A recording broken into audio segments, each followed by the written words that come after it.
Suatu hari, di sebuah hutan yang luas, ada seekor bayi singa yang ditinggal mati oleh induknya. Beberapa waktu kemudian, serombongan kambing pun datang melintasi tempat itu. Lantas salah seekor induk kambing yang melintas itu melihat ada anak singa yang bergerak-gerak, sehingga ia pun segera mendatangi anak singa itu. Sang kambing merasa iba melihat anak singa yang lemah dan hidup sebatang kara itu, sehingga ia pun berinisiatif untuk merawat dan melindungi bayi singa itu. Ia pun lalu membelai dengan penuh kehangatan dan kasih sayang. Merasakan hangat kasih sayang seperti itu, maka si bayi singa pun tidak mau berpisah dengan sang induk kambing.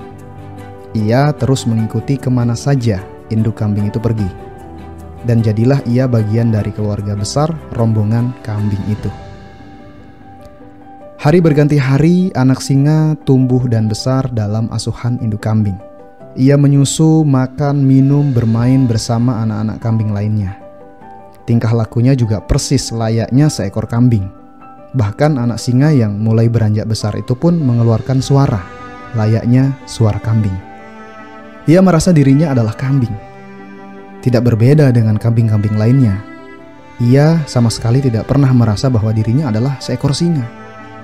Hingga suatu hari terjadi kegaduhan yang luar biasa, di mana seekor serigala buas masuk ke dalam lingkungan kambing untuk memburu kambing yang ada di sana. Kambing-kambing pun merasa panik, hingga lari kocar-kacir, semua ketakutan.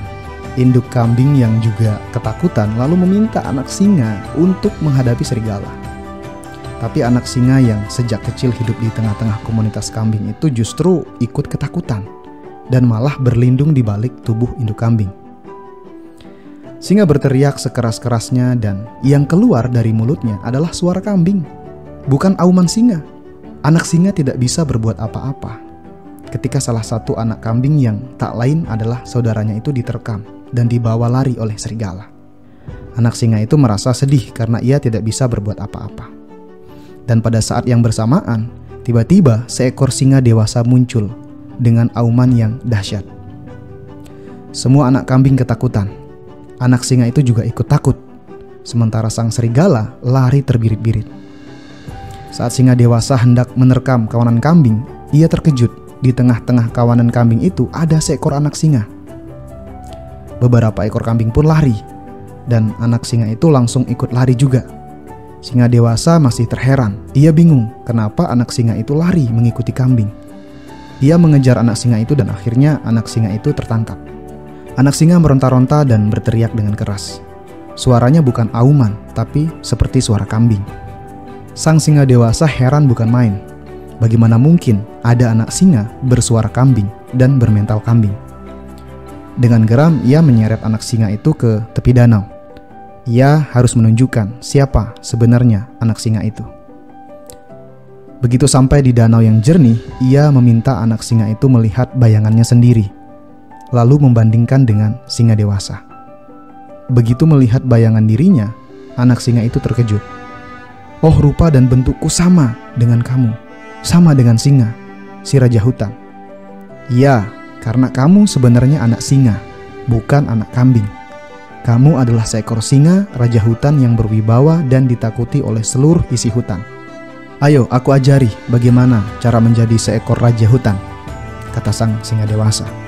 Singa dewasa mengangkat kepalanya dengan penuh wibawa dan mengaum dengan keras. Anak singa lalu menirukan dan mengaum dengan keras juga. Sahabat, mungkin sebagian besar kita itu hampir mirip dengan kisah singa itu. Terkadang kita terbelenggu dengan keadaan yang ada, tapi tidak pernah mengetahui jati diri dan potensi terbaik yang kita miliki. Coba bayangkan betapa banyak manusia yang menjalani hidup apa adanya, biasa-biasa saja, ala kadarnya, pasrah dengan apa yang terjadi dan apa yang ia miliki, tanpa mau berusaha menjadi pribadi yang jauh lebih baik. Dan mereka hidup sebagaimana layaknya orang-orang di sekitarnya. Jika kita berada dalam lingkungan orang yang bermental lemah, seperti mental kambing itu, maka selamanya kita akan tetap lemah dan tidak akan pernah maju. Begitu juga jika kita mencoba keluar layaknya seekor singa dan memberanikan diri kita untuk bertemu orang baru, yang jauh lebih positif dan produktif. Maka secara tidak langsung kita telah membuka diri kita untuk belajar positif seperti orang itu. Dan di sanalah kita akan menemukan jati diri kita yang sebenarnya.